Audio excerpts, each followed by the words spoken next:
আমরা এসেছি happy valley পার্কের মালিকের বাড়িতে। বাবুর একটা ছোট্ট সোনা 1 বছর হয়েছে, বার্থডেতে এসেছি। আশীর্বাদ করে বাকিরা। হ্যাপি ভ্যালি পার্ক বিড়া স্টেশনের পাশে হ্যাপি ভ্যালি পার্কের মালিকের বাড়িতে। আমার খুব ভালোবাসে আমার দাদার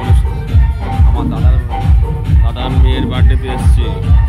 বিড়া চৌমাথা থেকে স্টেশন থেকে পাশে হ্যাপি ভ্যালি পার্ক। আশীর্বাদ করুন। দাদার মেয়ের বার্থডেতে এসেছি, 1 বছর বয়স আজকের। Happy new year birthday.